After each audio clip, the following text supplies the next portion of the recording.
You think you can just walk away? Eleanor's voice hisses with venom as she traps me in the hospital corridor. I back up against the cold wall, my heart racing. The sharp scent of antiseptic fills my nose, making it harder to focus as I struggle to speak.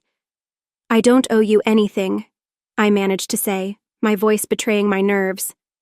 Eleanor's gaze sharpens, her perfectly manicured fingers digging into my arm. Everything you have is because of this family. Don't you forget that. A nurse pushes a cart past us, casting a concerned glance at our confrontation. Seizing the opportunity, I wrench myself free from Eleanor's grip and hurry down the hallway towards Declan's room.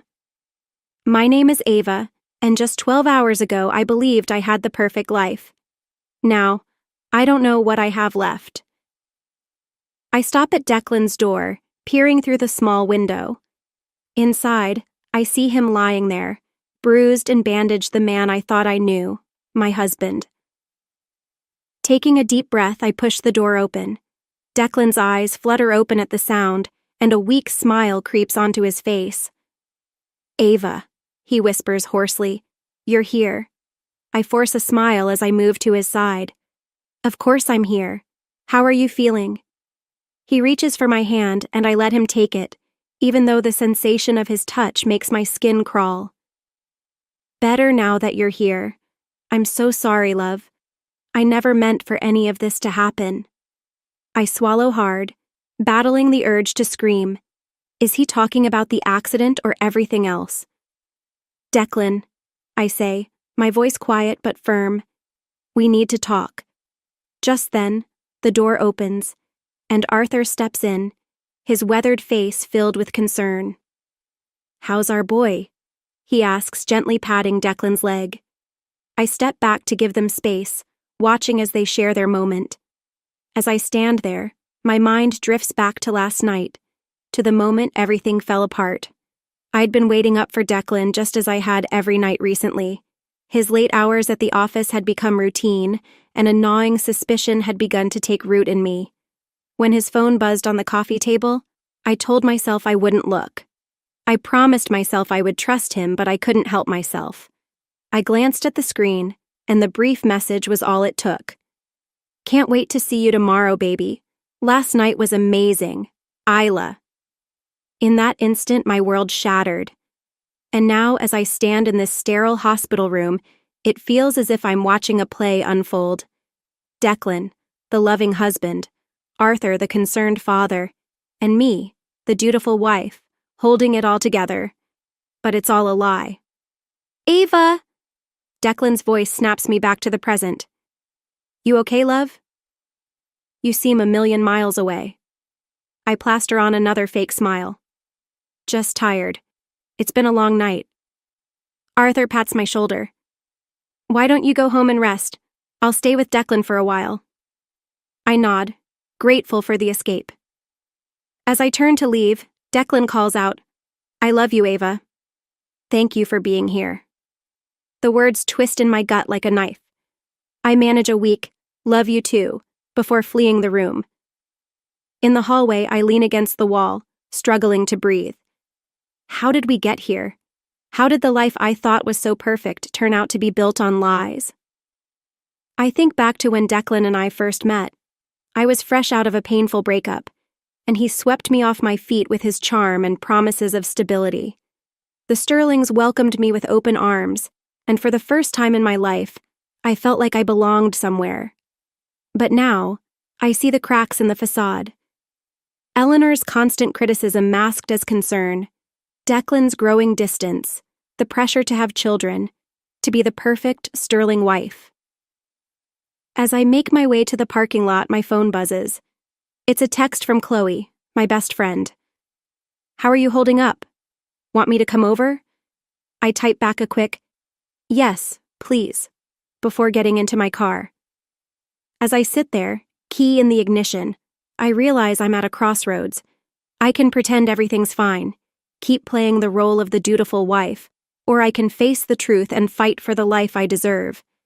The engine roars to life, and with it, a new determination fills me. I may not know what the future holds, but I know one thing for certain. I'm done living a lie.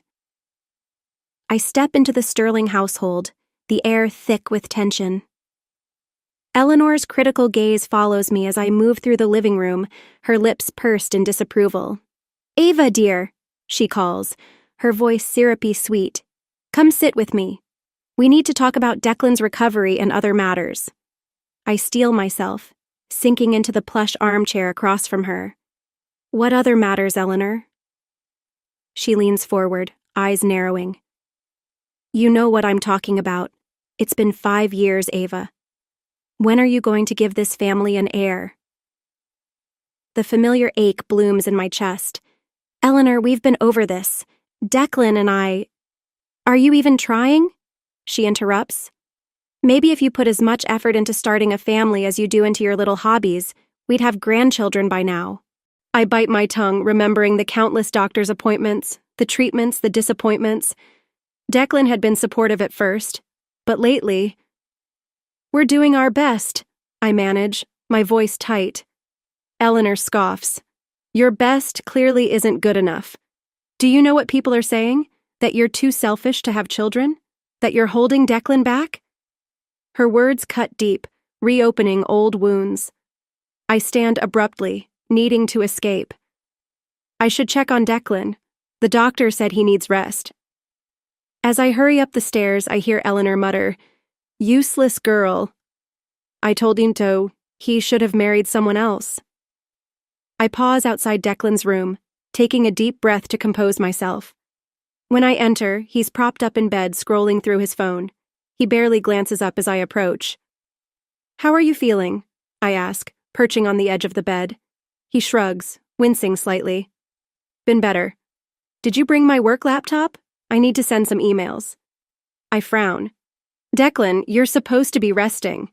The doctor said—" "I know what the doctor said," he snaps, "but I can't afford to fall behind at work, not now." The irritation in his voice surprises me. "What do you mean, not now?" He hesitates for a moment, then exhales deeply. "There's a big promotion coming up. I'm in the running, but it's not certain. I need to stay on top of everything." I nod slowly, a heavy feeling settling in my chest. Is this the real reason he's been staying late? Or is it just another lie? "I'll get your laptop," I say quietly, standing to leave. As I reach the door, Declan calls after me. "Ava, I'm sorry. I know things have been tough lately. Once this promotion comes through, everything will get better, I promise." I force a smile, unable to trust myself to speak. As I close the door behind me, I can't help but wonder how many more promises he'll make, only to break them later. Downstairs, I find Arthur in the study, hunched over a stack of papers. He glances up when I enter, his kind eyes crinkling in a soft smile. "Ava, my dear, how are you holding up?" I sink into the chair across from him, feeling drained. "I'm managing." Arthur nods knowingly. "Eleanor giving you a hard time again?" I shrug, unwilling to add to the family drama, but Arthur sees right through me. "Don't let her get to you," he says gently. Eleanor means well, in her own way, but she forgets that not everyone shares her priorities. I look at him, surprised by his candidness. Arthur has always been the quiet one, rarely speaking out against his wife. "What about you, Arthur?" I ask. "What are your priorities?" He's silent for a moment, his worn hands fidgeting with a pen. "Peace," he says finally. "A quiet life, free from all this chaos." His tone makes me wonder if he too feels trapped by this family, just like I do. Before I can reply, Eleanor's voice rings out from the hallway.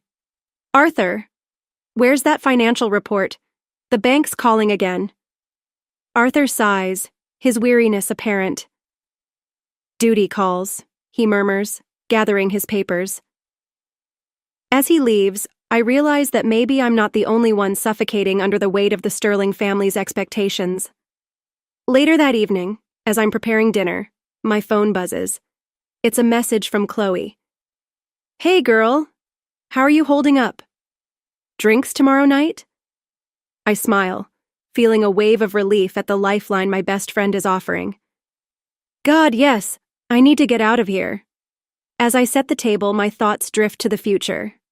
How long can I keep up this facade, pretending everything's fine when I'm drowning in doubt and resentment? Eleanor sweeps into the dining room, inspecting the table with a critical eye. Only 4 place settings? I told you my sister was coming for dinner? I freeze, panic creeping in. I'm sorry, I forgot. I'll add another. Honestly, Ava, Eleanor snaps, her tone dripping with irritation. How do you expect to manage a household if you can't even remember a simple dinner guest? As she starts rearranging the table, something inside me snaps. The mask I've been wearing begins to fall apart. I may not know what the future holds, but one thing is clear. Something has to change, and soon. I stand in our bedroom, Declan's phone clutched in my trembling hand. The house is quiet, everyone else asleep, but my world is imploding. Can't wait to see you tomorrow, baby. Last night was amazing. Isla. The words blur as tears fill my eyes. I scroll through the messages, each one a dagger to my heart. Photos, intimate conversations, plans for secret rendezvous. It's all there, laid bare in cold, unforgiving pixels. I sink onto the bed, our bed, where just days ago I thought we were happy. How long has this been going on? How many nights did he lie next to me, thinking of her? A soft ping breaks the silence, another message from Isla. Hope your wife bought the working late excuse again. You really should leave her already. Rage surges through me, hot and fierce. I want to scream, to break things, to confront Declan right now, but a cold, calculating voice in my head tells me to wait, to plan.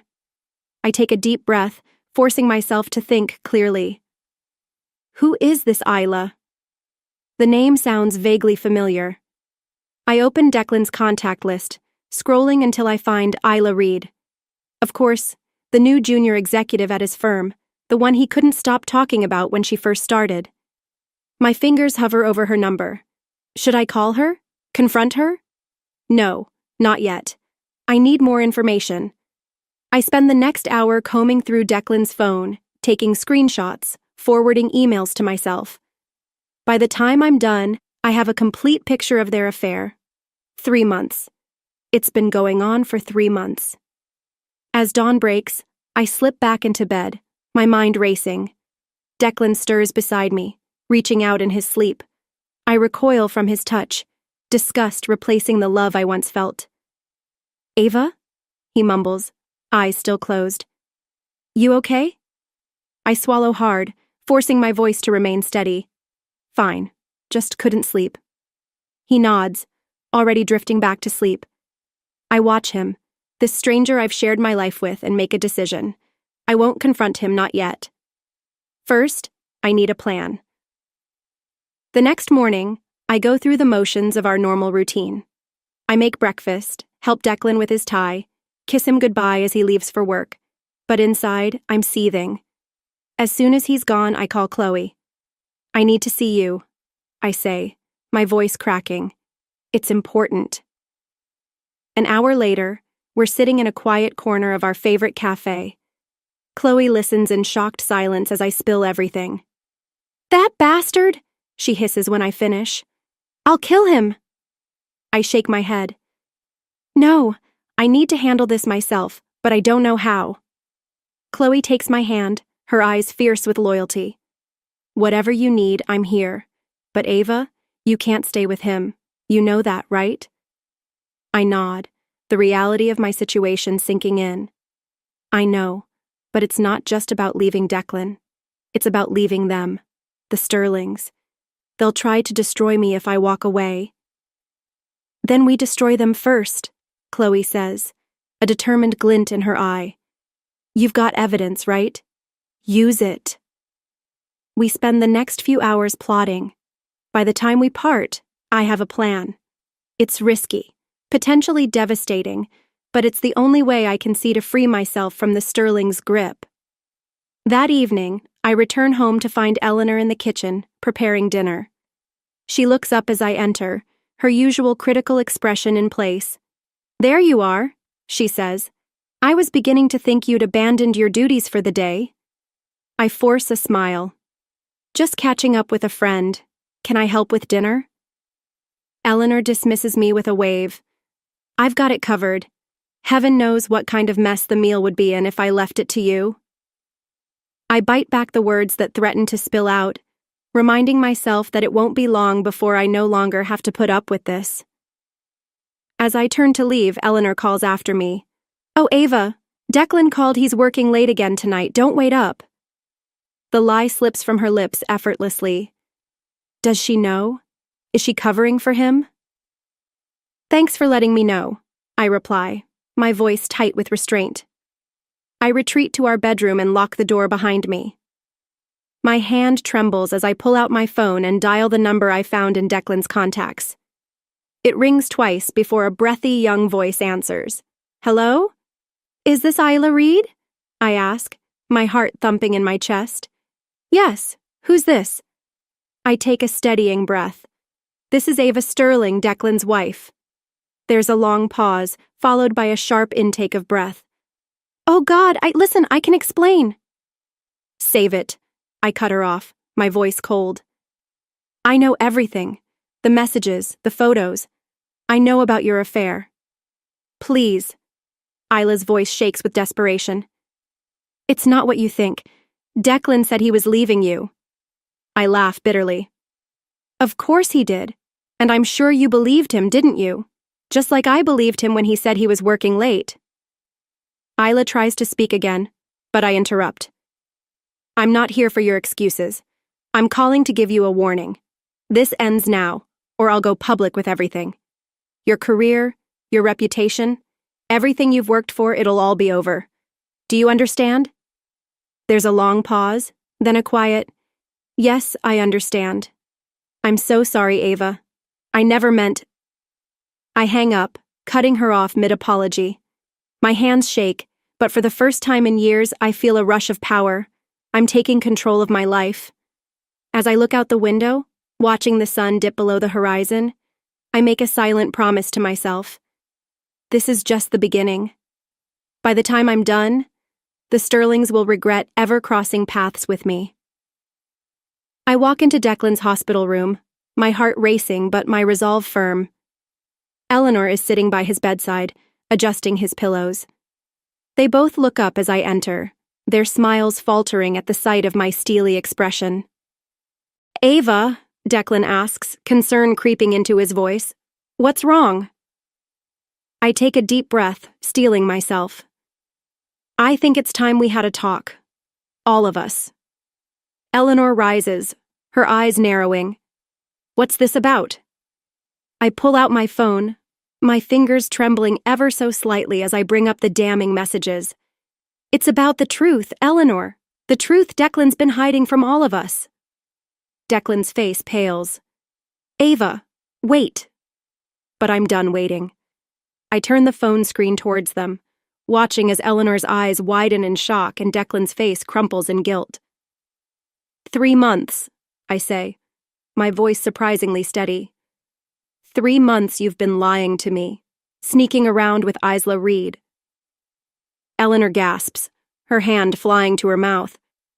Declan, tell me this isn't true. Declan looks between us, panic clear in his eyes. I can explain. Explain what? I cut him off. How you've been making a fool of me? How you've been risking everything we've built for some office fling? It's not like that, he pleads. Isla, she understands me. She doesn't pressure me like I do? I finish for him, anger flaring. Because I want a family?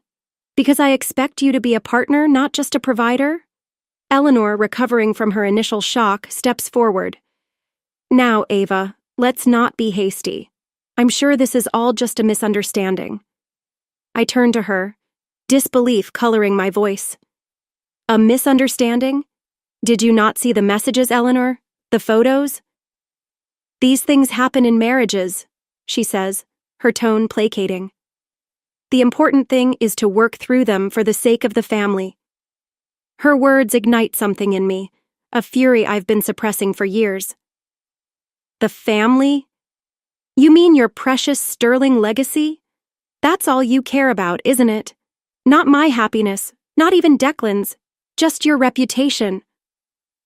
Declan tries to sit up, wincing in pain. Ava, please, we can work this out. I'll end things with Isla, I promise. I laugh, a hollow sound that echoes in the sterile room. End things? I already took care of that. I called her, Declan. His face drains of color. You what? That's right, I say, a grim satisfaction settling over me. It's over. All of it. Eleanor steps towards me, her eyes flashing with anger. Now, you listen here, young lady. You can't just throw away everything we've given you over one little indiscretion. I stand my ground, meeting her gaze. Given me what, exactly? What have you given me, Eleanor? Criticism, pressure, the constant feeling that I'm not good enough? We gave you a family, she hisses, a place to belong. Or have you forgotten where you came from? Her words hit home, but instead of cowing me, they fuel my determination. I haven't forgotten, but I'm not that scared, lonely girl anymore. I don't need your approval or your family name. I turn to Declan, who's watching me with a mixture of fear and awe. I loved you, I say, my voice softening slightly. I really did, but I can't do this anymore. I won't live a lie. Ava, please, he pleads, desperation in his voice. Give me another chance. I'll do better. For a brief moment, I hesitate. The life we've built, the dreams we've shared. Can I truly walk away from all of it? But then the images of the messages, the lies, the years of feeling less than enough rush back. No, I reply firmly. I deserve better than this. I deserve better than both of you. I turn to leave, but Eleanor grabs my arm, her grip tight and forceful. You can't just walk away, she hisses. You're nothing without us. You'll come crawling back. You'll see. With a surge of strength, I wrench my arm free, my voice low but steady. Watch me. As I step out of the room and walk out of the hospital, I feel a weight lift from my shoulders. The future lies ahead, uncertain but full of possibility. Outside, I inhale deeply, the fresh air filling my lungs. My phone buzzes in my pocket. It's a text from Chloe. How did it go? Need backup? I smile, truly free for the first time in years. It's done, I type back. Meet me for drinks. I think it's time to celebrate. As I wait for her reply, I glance back at the hospital. The Sterlings thought they owned me, that they could control my life. But they were wrong. This isn't the end. It's the beginning. My beginning, and I'm ready to write my own story, on my own terms. I stand in the foyer of the Sterling family home, my suitcase packed and waiting by the door. The house, once a symbol of success, now feels cold, its grandeur overshadowed by the lies and secrets it has harbored. Eleanor's voice cuts through the air from the living room, sharp and demanding. Ava, we need to talk, now. I take a deep breath, bracing myself for the confrontation I know is coming. As I walk into the living room, I'm met with Eleanor's frosty gaze. Declan sits on the couch, his head in his hands, while Arthur stands by the window, his face unreadable. Sit down, Eleanor commands, motioning to the armchair. I remain standing. I'd rather not. I won't be staying long. Her eyes narrow with annoyance. Don't be ridiculous. You're not going anywhere. I've made my decision, Eleanor, I say, my voice steady despite the tremor in my hands. I'm leaving. Declan lifts his head, his eyes bloodshot and filled with desperation. Ava, please, we can work this out. I'll do anything. I turn to him, feeling both pity and revulsion. It's too late for that, Declan. You made your choice. Eleanor stands abruptly, her voice rising with anger. Now, listen here, young lady. You have no idea what you're throwing away. The Sterling name means something in this town. Without us, you're nothing. Her words strike me like a slap, but I hold my ground. I'd rather be nothing than live another day in this house of lies. Eleanor scoffs, the disdain clear in her voice. We gave you everything. A home, a family, a purpose. And this is how you repay us? I laugh, bitter and harsh. The sound surprises even me. A purpose? You mean being your personal punching bag? Living up to your impossible standards? Don't be so dramatic, Eleanor snaps. Everything I've done has been for this family, for you and Declan. No, I say, my voice low and dangerous. Everything you've done has been for yourself, to maintain your precious control. Eleanor's face contorts with rage. She steps towards me, her hand raised as if to strike. You ungrateful little... That's enough, Eleanor. We all turn in shock. Arthur has stepped away from the window, his usually quiet voice firm and commanding. Arthur? Eleanor gasps. What are you doing? He moves to stand beside me, his presence a surprising comfort. I'm doing what I should have done years ago, standing up to you. Eleanor's mouth opens and closes, no sound coming out. Declan looks between his parents, confusion written across his face. Arthur turns to me, his eyes kind. Ava, I'm sorry. I should have spoken up sooner. The way Eleanor has treated you, it's not right. I feel tears pricking at my eyes, touched by this unexpected support. Thank you, Arthur. Eleanor seems to recover her voice. Arthur, have you lost your mind? She's tearing this family apart. Arthur shakes his head sadly. No, Eleanor. You've been doing that for years, with your criticism, your manipulation, your obsession with appearances. I've watched you crush the spirit out of everyone in this house, including our son. Declan flinches at his father's words, a look of dawning realization on his face. Eleanor's voice turns pleading. Arthur, please. Everything I've done has been for us, for our legacy. Arthur scoffs. What legacy? A family built on lies and fear? That's not a legacy, Eleanor, that's a prison. He turns to me again. Ava, you don't have to leave. This is your home too. If anyone should go, it's... No, I interrupt gently. Thank you, Arthur, but I need to do this for myself. He nods, understanding in his eyes. Then at least let me help you financially. I mean, to get you started. Eleanor gasps. Arthur, you can't be serious. I'm tempted by the offer, but I shake my head. I appreciate it, but I need to do this on my own. Clean break. Arthur nods, respect clear in his expression. I understand, but if you ever need anything... Thank you, I say, meaning it. I turn to leave, but Declan's voice stops me. Ava, wait, I'm sorry for everything. I look at him, seeing for the first time the scared little boy beneath the polished exterior. I know, Declan, but sorry isn't enough, not this time. As I pick up my suitcase and walk out the door, I hear Eleanor's voice, shrill and panicked. Ava, come back here. We're not finished. But we are. As I step into the sunlight, I feel a weight lift from my shoulders. The road ahead is uncertain, but for the first time in years, I feel truly free. My phone buzzes. It's a text from Chloe. All set at my place. You ready for your new life, Rumi? I smile, a spark of hope igniting within me. On my way, I type back. And Chloe, thank you for everything. As I drive away from the Sterling estate, I catch a glimpse of Arthur in the rearview mirror. He's standing on the porch, watching me go. I raise my hand in a silent farewell, and he gives me a small, reassuring smile. The future may be uncertain, but I'm ready to face it on my own terms, with my head held high. The Sterlings thought they owned me, but they were wrong.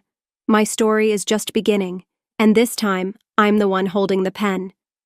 I stand in the middle of my new apartment, surrounded by half-unpacked boxes and the promise of a fresh start. Chloe is moving around, arranging throw pillows and talking animatedly about paint colors. Her energy is infectious, and despite the whirlwind of emotions inside me, I can't help but smile. Earth to Ava, Chloe says, waving a hand in front of my face. Where'd you go just now? I shake my head, forcing myself back into the present. Sorry, just processing, I guess. Chloe's expression softens. Hey, it's okay. You've been through hell. It's going to take time. Before I can respond, my phone buzzes again. It's a message from Arthur. Thought you should know, the story's out. Declan's affair is public. My heart skips a beat as I show Chloe the text. She whistles low. Damn, how do you feel about that? I sink onto the couch, suddenly drained. I don't know. Relieved? Angry? Sad? All of the above. Chloe sits beside me, her hand gently resting on my shoulder.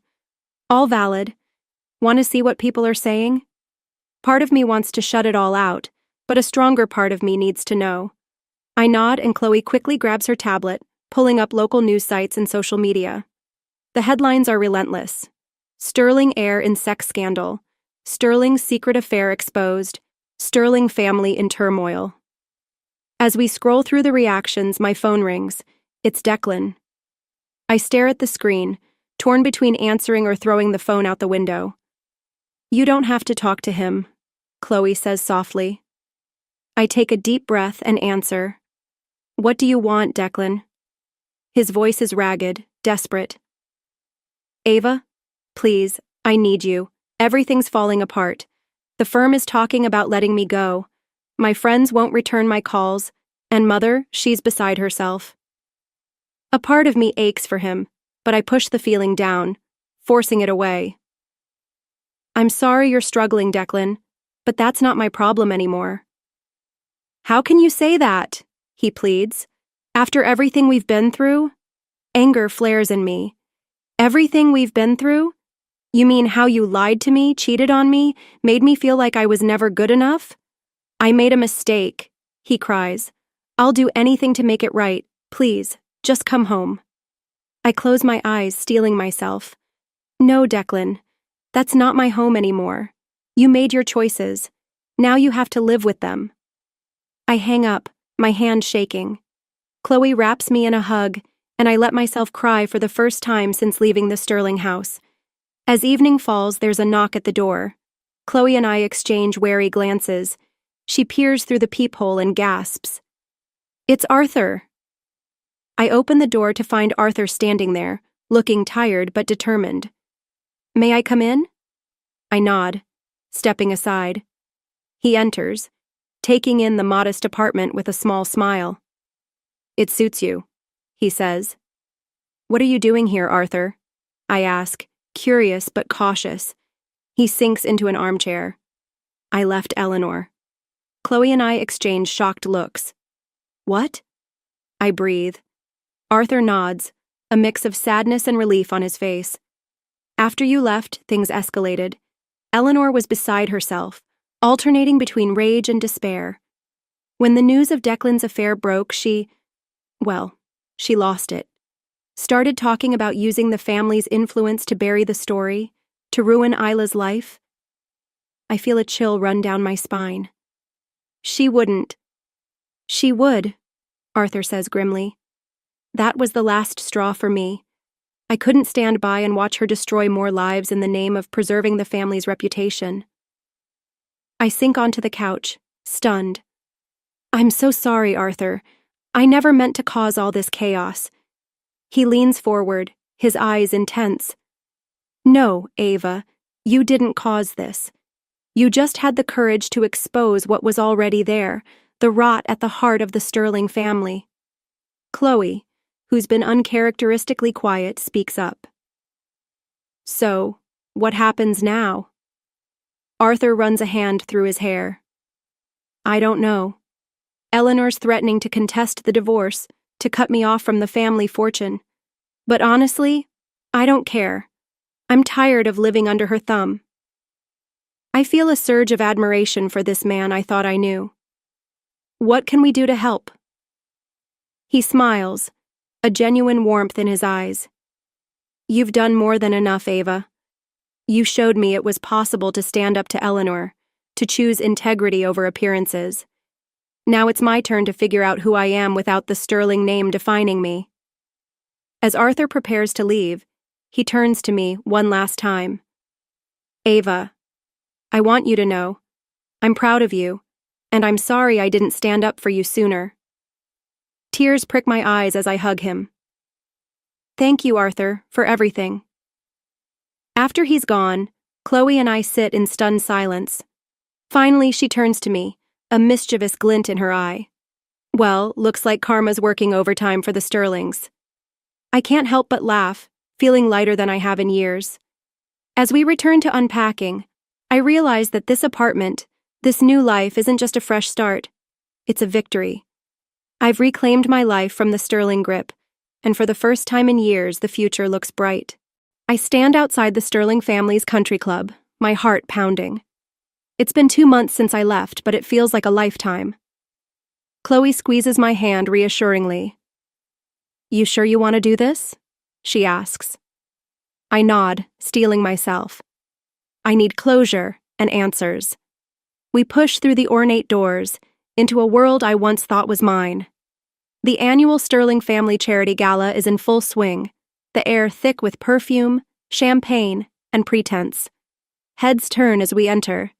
I hear whispers, see pointing fingers. The scandal may have died down in the press, but here, in the heart of Sterling territory, it's still fresh.